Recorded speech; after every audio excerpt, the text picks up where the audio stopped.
MUSA for this MUSA 2025 general elections. Thank you so much for joining us for this debate session. This session is for the secretary role, and this debate serves as a platform to encourage open dialogue, interaction between you and your candidates, helping you make an informed decision before voting. Before we begin, just a few gentle reminders. Everyone joining us in person or via the YouTube live is recommended to keep this session professional, respectful, and inclusive. So please refrain from raising overly sensitive or personal topics. The outline for this session will be as follows. The candidate will first start with an opening statement, followed by the structured debate segment, led by the existing office bearer, and then we will proceed with a live Q&A from either the audience or the YouTube live. And finally, the closing remarks by the candidate will wrap up the session. So with that, I'd like to pass it on to the candidate for the opening remarks. All right, thank you so much, Justin. Hello, everyone. I would like to start off by thanking all the present office bearers, the returning officer, Justin, and students that are present both online and offline for being a part of my debate today. My name is Saad Haroon, currently in year 2 from School of Business, and I'm honored to stand before you as a candidate for MUSA General Secretary 2025 from the party Equitas. And like many of you, I came to Monash looking for more than just a place to study. I came searching for a community where we can grow, contribute, and also feel at home. I began as a MUI's Secretary Subcommittee member in my very first year, and I have been serving as MUI's Head of Engagement this year. Along the way, I have worked with divisions, clubs, volunteers, and student life to power events like Jom KL, International Games Night, Monash Glow, and Grand Iftar. These experiences were not only about titles, they were about listening first, planning well, and following through together.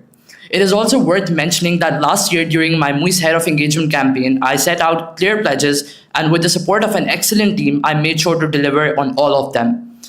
From strengthening engagement to running large-scale events, that experience reinforced how much listening, careful planning, and follow-through matters. If I'm elected as the General Secretary, I will bring the same approach to the pledges in my manifestos as well.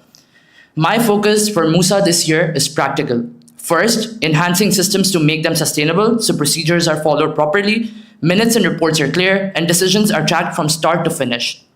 Second, better coordination through a shared calendar, joint planning, and regular check-ins so divisions support one another and avoid clashes.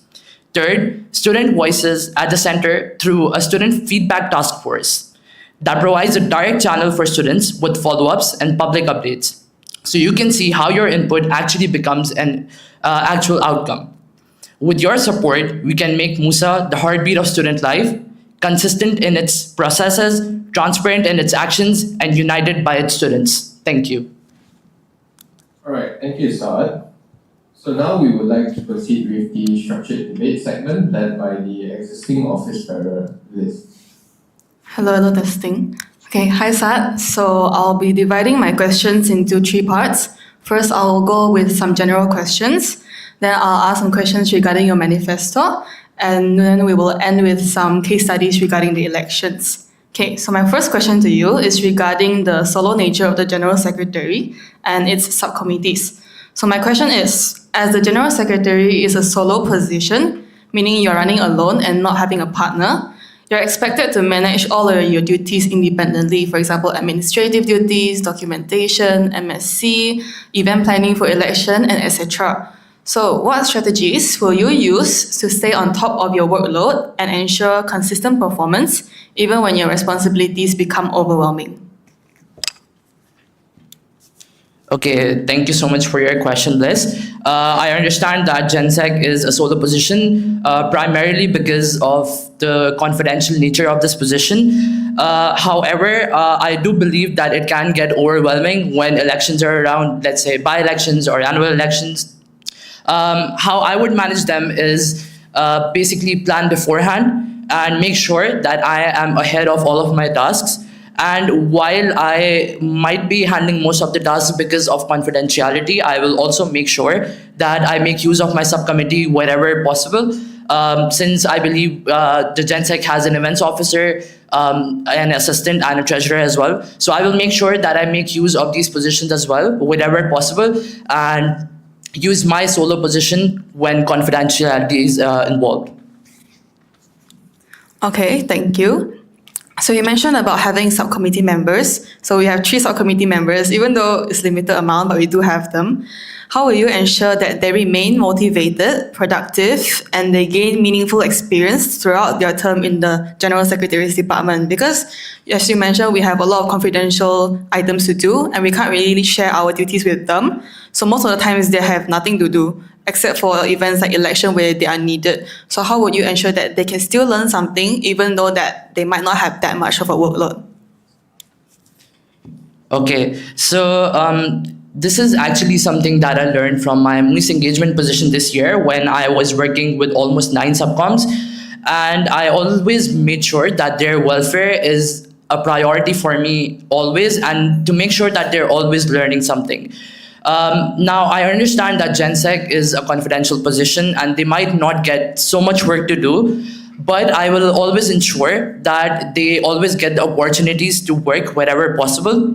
Let's say if the treasurer is involved, I will make sure that the treasurer is involved in financial planning wherever confidentiality is not a problem. Same for events officer and the assistant as well. I will make sure that they basically get to learn something out of being a part of the GenSec department as well. All right.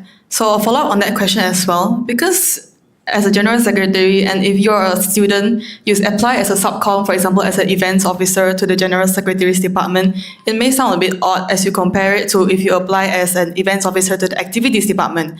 So sometimes we may not get very good quality candidates as a subcom, and so you will need to teach them from the start to be able to have them to help you coordinate your events. So how will you ensure that you are able to pass on your knowledge and experience to them properly and they are able to keep up with your standards? Okay, so I had to work with a lot of subcoms that were not experienced. A very big part of my team this year was also year 1 Sem 1 students who were very new to Monash as well. But I made sure that they get to learn something out of us.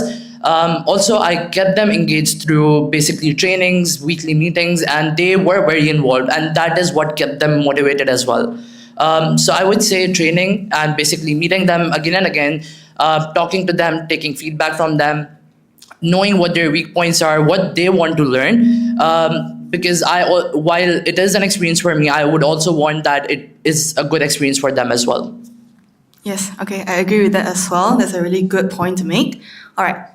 A last follow-up question for the solo position nature. So being in a solo position also means that you may hold significant decision-making power since you're also in the exco. How will you keep yourself accountable and avoid making decisions that serve personal interests rather than the collective good of MUSA? All right, so one of my manifestos, and this is one of my very prime manifesto, which is upholding the Constitution. Regardless of how good I am in terms with other EXCO members or other members within MUSA, my guiding principle will always be the Constitution, and I will make sure that every decision that basically the EXCO is making, or basically the decision that I'm making, or any division within MUSA is making, is followed by the Constitution and the handbook itself. And I will make sure that that is a grounding point for me as well, that whatever decision I make, it actually falls back on the Constitution itself. Okay, thank you for your answer. I'll move on to my second question regarding the subcommittee recruitment system and the contributor roles, as the GenSec is also in charge of human resource and the recruitment of subcommittees for all the departments and divisions. Hey, my question is, every year MUSA recruits subcommittees 3 times or 2, depending on the situation, using a centralized Google form, where office bearers will have to fill in a subcommittee recruitment booklet and a subcommittee recruitment form all together, and we will publish it via the MUSA official page. However, afterwards, office bearers will have to filter the applicants according to departments because we're having one centralized Google form and Google Sheet. So what are your thoughts on the effectiveness of this current system, and what improvements would you propose to make the process more efficient, transparent, and fair for both the applicants and the office bearers? Okay, so I think that the system we currently have in place is pretty good. And this year, I also plan to basically retain the systems that we have, but also make them more efficient.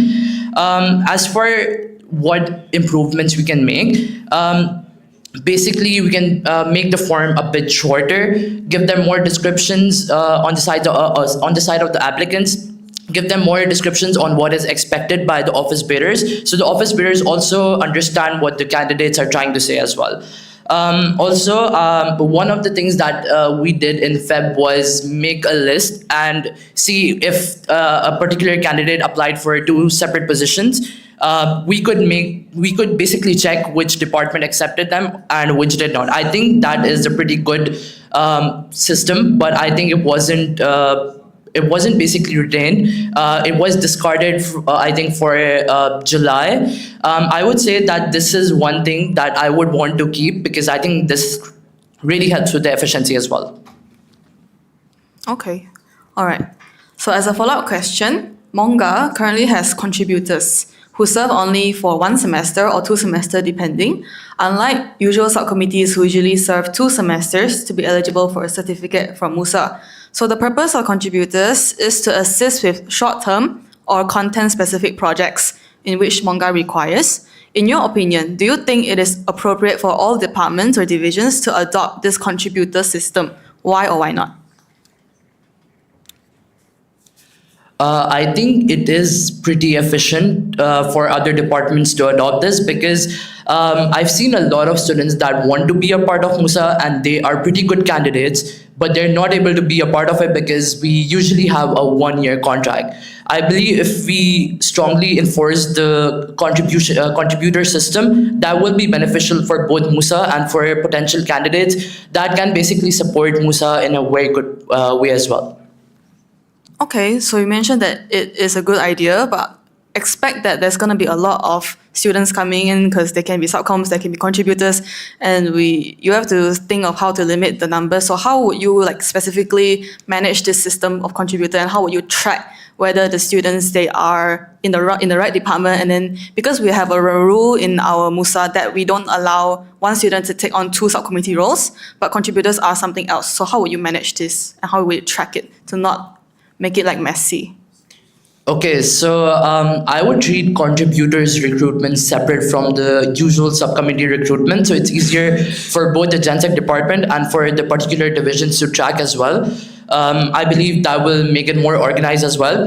And I will have a proper database in place and regular checks in place as well to see if the contributors are basically duplicating and if they're a part of other subcommittee or if they're holding any other position as well, just to make sure that they are also efficient. Because I strongly feel that contributors, if they're a part of MUSA, they can strongly support the association's goals as well. Okay, thank you for your answer. I'll move on to the second part, which is regarding your manifesto. So you mentioned that you will keep MUSA accountable by sharing important decisions and updates with the students while respecting confidentiality. How will you determine what information should be made public and what information should be remain confidential? Okay, so while referring to the Constitution, I came across a section that was called Records. I believe, like I said, another of my manifesto is upholding the Constitution. I will always uphold the Constitution, and if the Constitution particularly says which records I can share with the students, that will be my guiding principle for what I can share with the students and what I need to keep confidential for the betterment of both MUSA and the students as well. Okay, a follow-up question on that.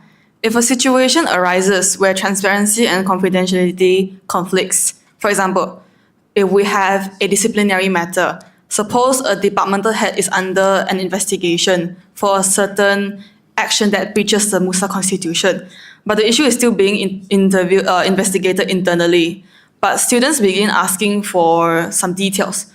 Because there may be conditions whereby your information is leaked to the students, or maybe there be cases whereby this investigation may involve other students that is not involved in MUSA, and students began asking for more details and claim that, oh, MUSA, you're hiding some information from us. How will you balance this transparency with the need to maintain the confidentiality until the investigation concludes? Okay, so let's say if there is a clash between two departments and which led to information being leaked and the students are asking, my main priority would be to make sure that there's no constitutional crisis that is coming in. And for that, I will make sure that there is a proper executive committee meeting where we internally discuss what's actually going on and basically understand the scope of the issue and see what's going wrong, where is the conflict arising from, and basically pause anything that could basically worsen the issue as well, right? After that, I would basically consult the constitution and the HAC on how to proceed further, since the students also are aware of the issue and they're requesting for information. And in this case, I would say that just to save the credibility of MUSA, I would share with the students what I could, while also maintaining the confidentiality and while also upholding the constitution, where it says what I can share with the students and what I cannot. Okay. Right. The second question regarding the same manifesto. So you also stated that the Constitution will guide all of your actions and be applied fairly and consistently. In your view, what are the current challenges MUSA faces in maintaining constitutional consistency, and how would you address these issues? Okay, so this year I think everyone was well aware of the constitution, but that might not be the case for every term as well. So I just want to make sure that all the divisions are pretty well aware with what the constitution says. While I was going through the constitution, we saw that we didn't follow a lot of things as well, which is normal because it is a very long constitution and you don't always stick to everything. But I would want to make sure that if we're doing a tenure, we actually stick to most of the things, if not all. And whatever we're not sticking to, we just make sure that it is not impacting MUSA in a very negative way as well. Okay. Also the same question, but a different example.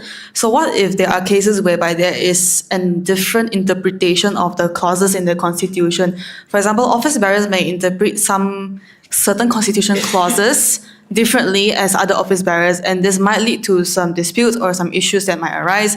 And let's say two departments, their office bearers come to you and say, oh, this other department is breaching the Constitution. But then that department say, oh no, I'm not breaching the Constitution because I interpret it as this is this. How will you manage this kind of dispute?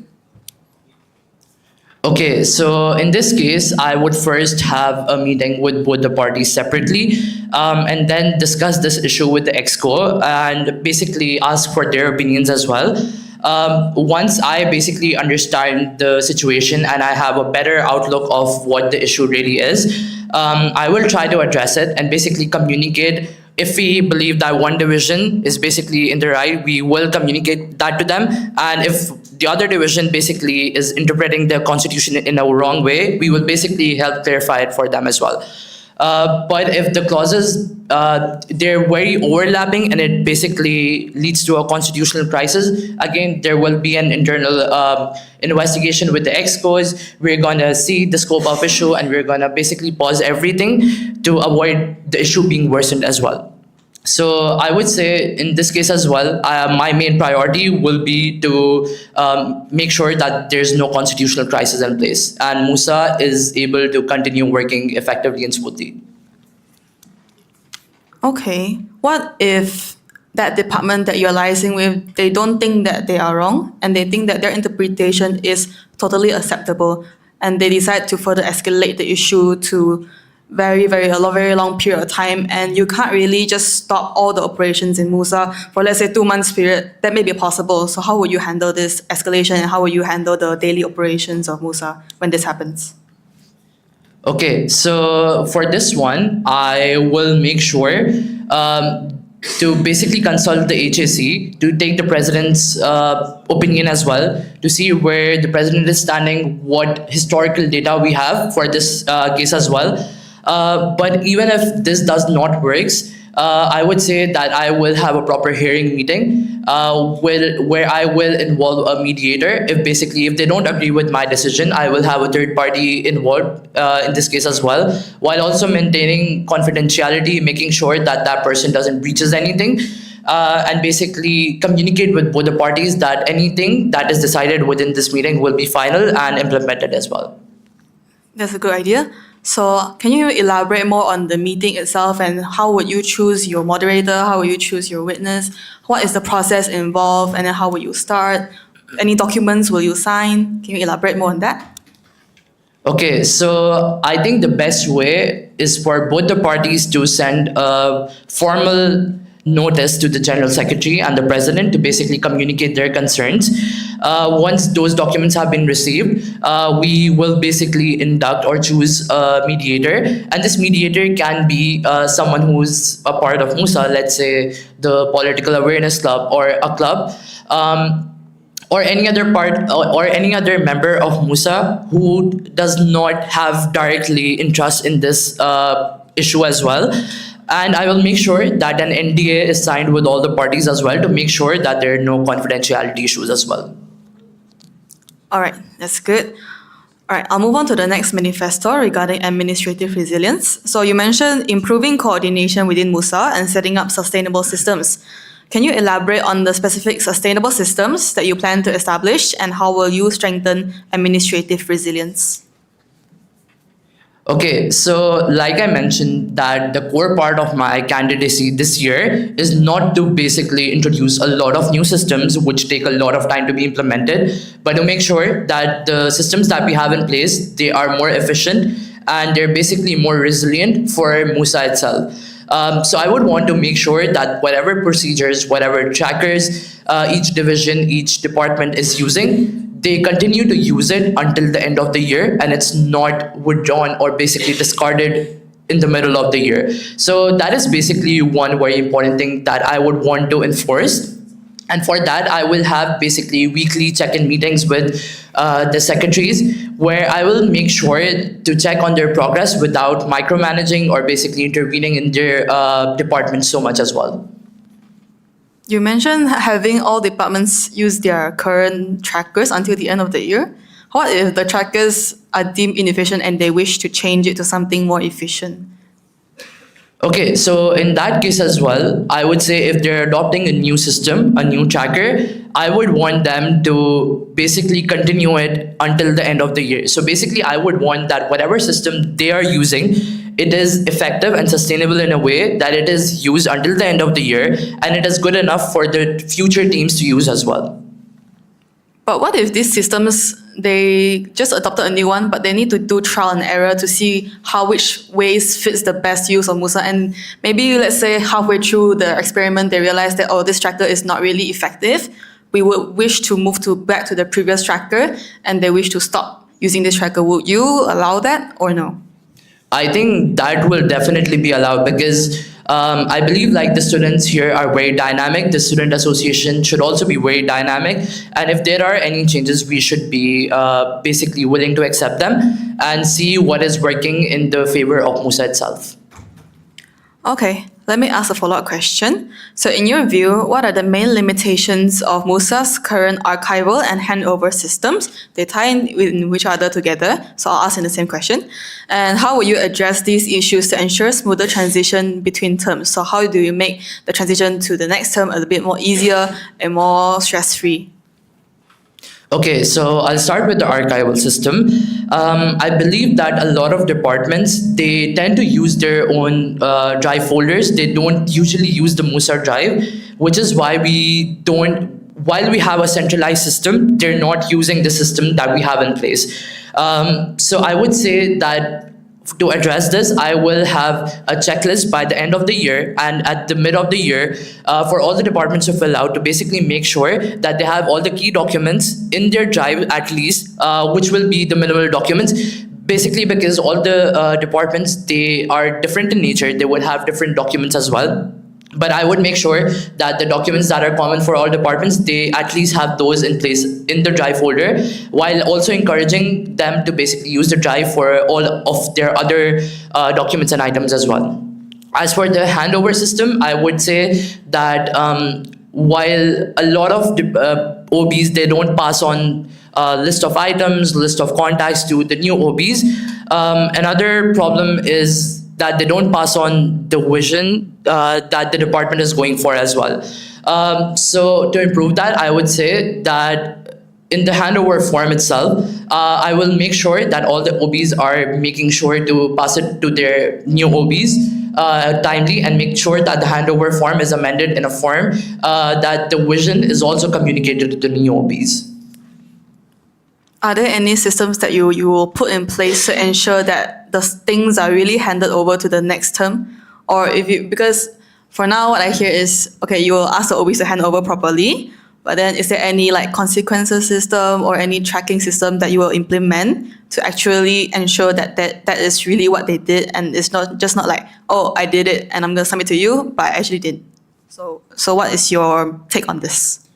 Okay, so for the GenSec department side, I would have a tracker in place for myself to see what departments and which OBs have actually submitted both their archival system forms and the handover forms as well. As for basically penalizing them, it would be best to basically communicate first, ask them why they're not able to submit their handover form, maintaining some form of communication with them as well. But if all in vain, I would say the best penalty for them can be basically withholding their certificates from being published as well. Yes, that's a great idea. I agree with that as well. Right, next, the follow-up question, another one regarding administration as well. So MUSA has recently introduced new systems such as the post-event report database and the sponsorship agreement system. What limitations do you see in these initiatives, and how do you plan to refine or build upon them? Okay, so I'll start with the post-event report. I personally made one for Monash Glow as well, so I have directly worked on the report. I would say one major limitation is the lack of automation in the document. Let's say for variation in finances or variation in attendance, we basically have to manually calculate it and then add it to the document. Also, there are a lot of statistics that we need to gather from all around our documents to basically put it in that one document. While I understand that document is very, very important and we need all the stats, I believe we can make it more efficient. We can maybe use Google Forms. We can make use of add-ons on the Google form. I was going across the add-ons. I think there's a add-on, it's called Wizard. It basically organizes all the folders as well. I believe we can use new technology while also introducing new initiatives that we have in place. How about the sponsorship system? Okay, as for the sponsorship system, so I led a sponsorship team this year as well within MUIS, and the one problem I saw was that the sponsors were not willing to sponsor because they were basically out of their quota. So I believe one problem with the sponsorship team is this year that it started, while it was amazing, it started a bit late. And I believe for next year, we can start the sponsorship team a bit earlier, and we can have like set protocols and basically have guidelines, templates, basically a database as well for all the departments to refer to. So all the departments, if they're reaching out themselves, they do not basically reach out to the same sponsor twice, which can also question the credibility of MUSA itself. Speaking of sponsorship, would you consider having a separate sponsorship department in MUSA? I would say a department, not really, but a team of seasoned people, yes. I believe if 2 or 3 people come together, or around 4 people, if they come together and they know how to work around sponsorships, if they don't know, they're willing to learn. I believe they can actually help a lot with sponsorships, since the MUSA budget is also limited and a lot of departments always need more budget for their events and initiatives as well. So I would say a department per se, not really, but a team for sure, yeah. All right, that's a great idea. All right, moving on to your third manifesto regarding problem solving and communication. So you also emphasize responding to students' concerns quickly and effectively with practical solutions and proper updates. What concrete mechanisms or channels do you plan to introduce or improve to achieve this goal? Okay, so for this one, I believe we already do have the feedback form that we use for MSCs as well. I think that's an amazing way to collect any issues that students are facing, and I believe some of the students also voiced their concerns in the MSCs this year. Apart from that, I would also implement a student feedback task force, which is basically comprised of students with diverse backgrounds. Basically, they're from clubs, they're general students, so that we have a representation from all students itself. While we have departments to represent them as well, students might not be always willing to go to the departments. So I believe if students are there for other students, that will be more effective as well. All right, speaking of MSc, so MUSA holds MSc meetings every month as a platform for students to voice their concerns, for office bearers to address those concerns, and for departments or divisions to present their updates and discuss relevant motions. However, student engagement in these meetings has been consistently low, even though we do live stream on YouTube, but usually nobody watches. So what steps will you take to increase participation and make MSc meetings more engaging and more meaningful to the student body? Okay, so I believe not a lot of students attend the MSCs. And for that, I believe one very effective step we can take to basically begin having more people at MSCs is encouraging the subcommittee members to attend the MSCs. Because they're a part of MUSA, I believe they should also be very much involved with what's going on with other departments as well. So they know how their student body is working. And basically, if that's a starting point for us, they can also encourage other students to join as well. All right, that's a great idea. My second follow-up question, also regarding the MSc. So the MSc's current structure and report submission process, the departmental report submission, have often been viewed as inefficient and inconsistent.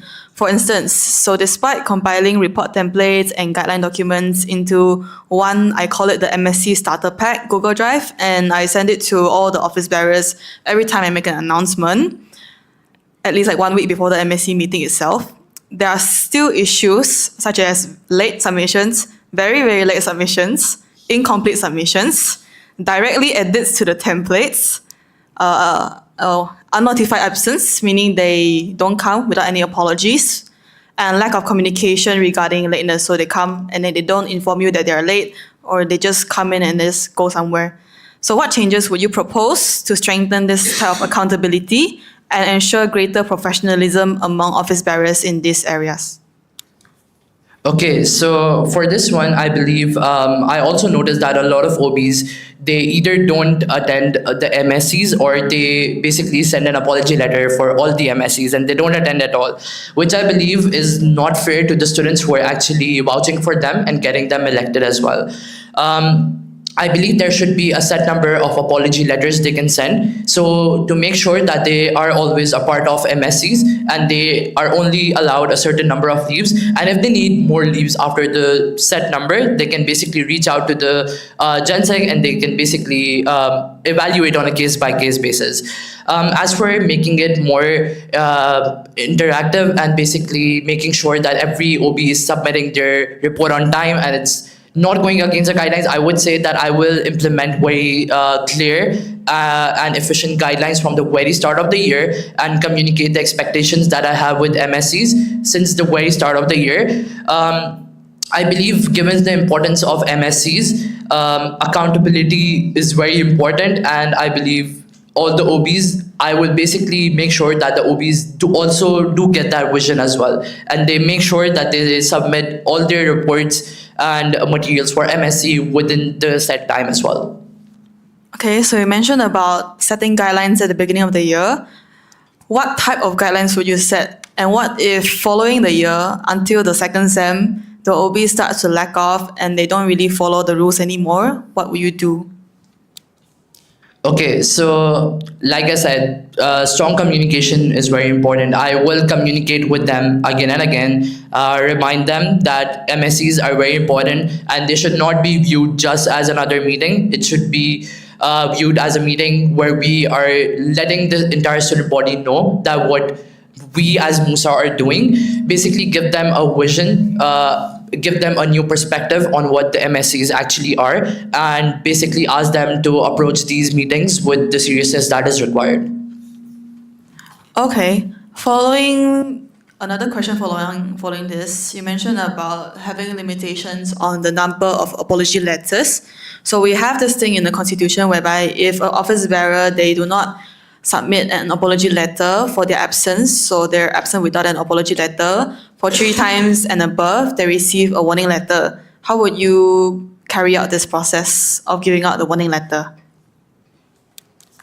I would say for MSCs specifically, I would be very strict with giving out warning letters. But also, again, since I said that the student association is very dynamic as well, I would also try to understand why the OBs are not able to attend the MSCs and basically how I can help them in a case-by-case scenario as well.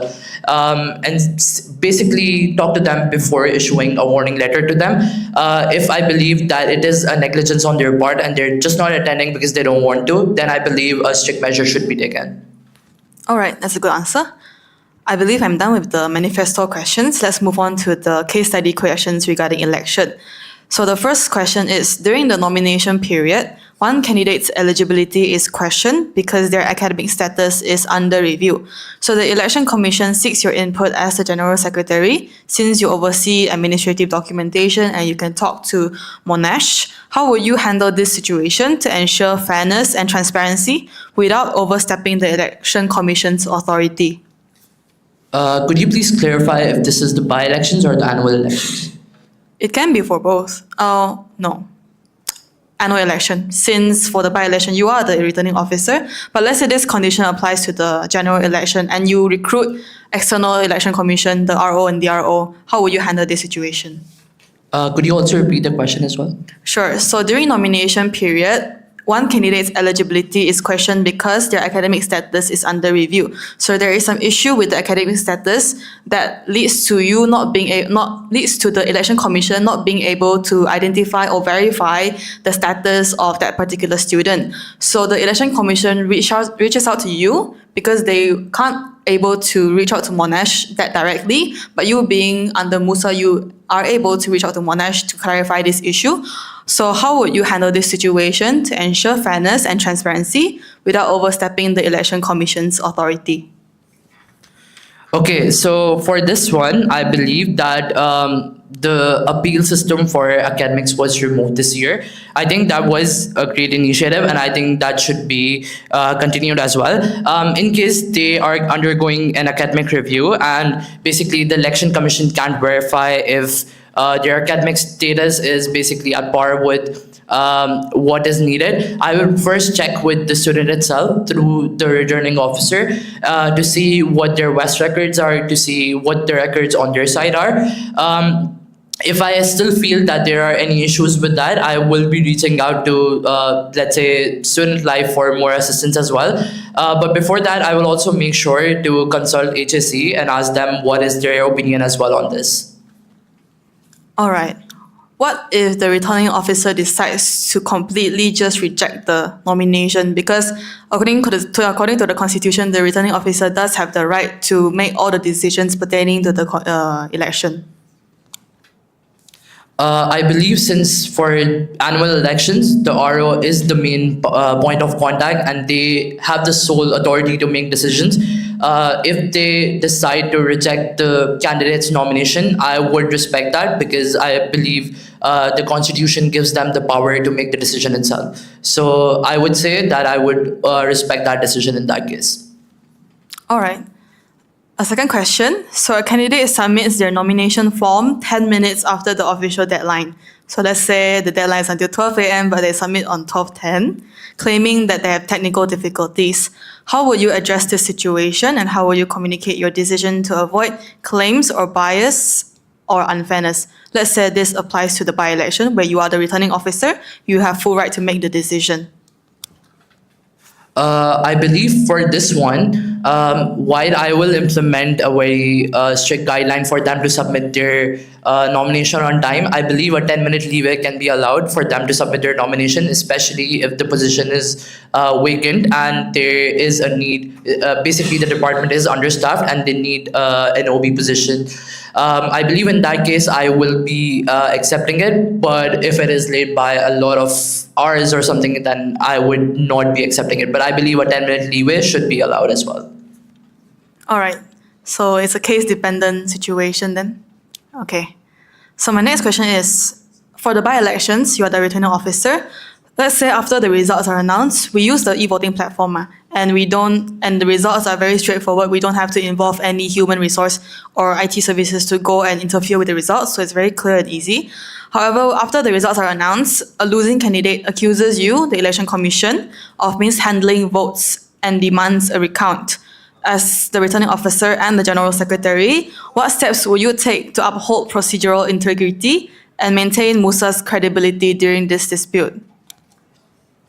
Okay, so I believe after the voting period has ended, we always have a scrutinizing session where each nominee basically can send in their scrutinizer to check if their votes are accurate as well, basically to count their votes as well. I believe that is in itself a very efficient way of showing that MUSA is basically credible in running its elections. But even then, if the elections are questioned, I will basically understand why, from where they're coming from, and see if there actually has been an issue as well. Because I believe the e-ballot system is pretty straightforward and there is no human interference as well.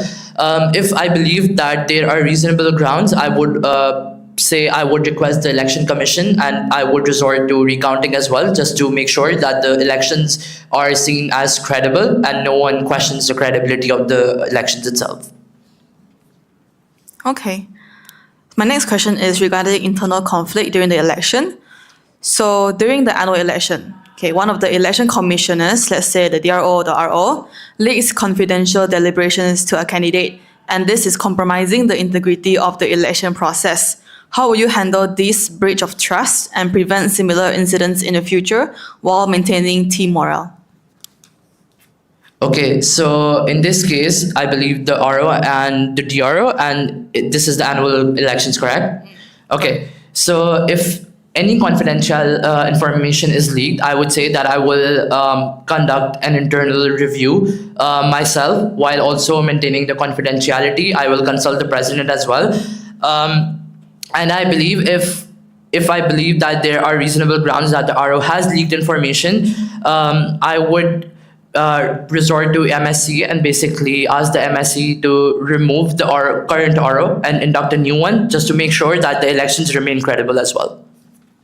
So let's say if we really need to remove an RO and we have to stop the election, so how will you manage this? Because usually annual elections, they are planned at the end of the year. We have a set amount of time, and if it goes beyond the campus time limit and it goes after swap back or exam period, how will you manage this? Okay, so for this one, while I am looking for ROs in the first semester, I would also have some backup ROs as well. I will make sure that if the current RO, there's anything wrong with them, I have someone that the election can fall back on. So just to make sure on that.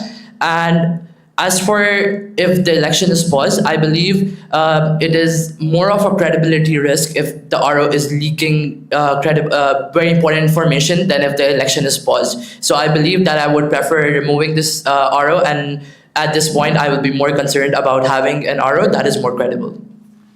All right, thank you for your answer. My last question for you is, midway through campaign period, let's say, the university, Monash, announces a temporary campus closure due to some safety concerns, and all students are unable to come on campus. This is disrupting all your planned debates, which let's say it's on campus, and on-ground campaigning. So what actions will you take to adapt the election timeline and ensure all candidates are given equal opportunity under the revised circumstances? Okay, in this case, I believe since we have alternates, there's no reasonable ground to basically postpone the elections. In terms of campaigning, I believe I would have the RO to ask all the candidates to resort to online campaigning, which is a very effective way as well.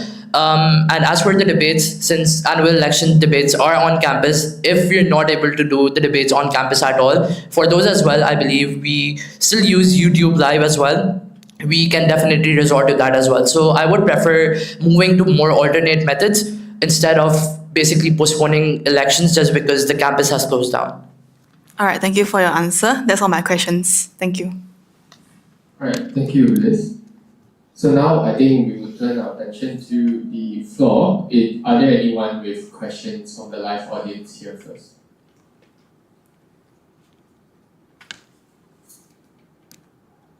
Alright, seeing as there are no questions here, there are, I think, a few questions from the YouTube Live. The first one being, what examples of things in the Constitution that MUSA this year did not follow? Okay, so this is a very good question. Since I was a part of a few committees within MUSA as well, I saw that the committees are actually supposed to send progress reports and agendas to the General Secretary. While I was a part of one of the committee, I believe that this was not done, and I think this is one thing that I particularly saw that wasn't followed. Alright, thank you. For the second question, it is regarding the efficiency of the Secretary. So the question is, how would you improve the efficiency of the Secretary, especially, I think, automating repetitive tasks? Okay, so for this one, I would, like I mentioned, that I will use add-ons and more technology. Basically, let's say for PERs, I will resort to using Wizard or any other available add-ons that we have that will basically automate making Google folders within drives and basically keep us more organized while also ensuring that we are efficient as well. This is a follow-up to that question. I think it's not in the channels for me. How would you ensure that these add-ons or sort of all the procedural things that are put together can be held in place, especially since someone taking over may not have that same experience level? Okay, so the PERs are generally collected by the General Secretary. So I believe in that case, it will be the General Secretary's department that will be overlooking these add-ons. So I believe if there is direct supervision from my end and my department is working on it, I believe I will be able to make sure that these are being followed. Okay. All right. Are there any questions from the floor? Okay, seeing as that there are no more questions, I think we can proceed with the closing statements. So back to you, Saad. Okay, thank you, Justin. Okay, so as I close, I want to emphasize that my candidacy is just not about pledges, but about turning words into action. If elected, I will turn promises into visible delivery through a unified calendar that all divisions use to prevent overlaps, a student feedback task force that closes the loop with clear updates, and firm timelines so the Constitution is applied fairly and consistently. I will also hold open office hours, publish brief monthly summaries so everyone can see what has moved and what is next, and set a clear escalation path when issues arise. I will listen first, communicate clearly, and follow through so divisions can succeed. And every student sees their voice reflected in the outcomes. With your trust, I will build a MUSA that is stronger, fairer, and more united together. Let's not just talk about change, let's put in place the consistency, the coordination, and the accountability that will make MUSA unstoppable. Thank you. Thank you once again to the candidate, office bearer, and the audience for your time and participation. We hope that you found this session insightful and engaging. Before we end, here are some important dates to remember. The voting period will be between the 13th of October to the 17th of October 2025, and the vote will take place via the official Monash e-voting platform, with more details to be shared soon. To stay up to date, follow us on Instagram, and the rest of the debates will also be available on the MUSA YouTube channel. Thank you once again for joining us, and have a great day ahead.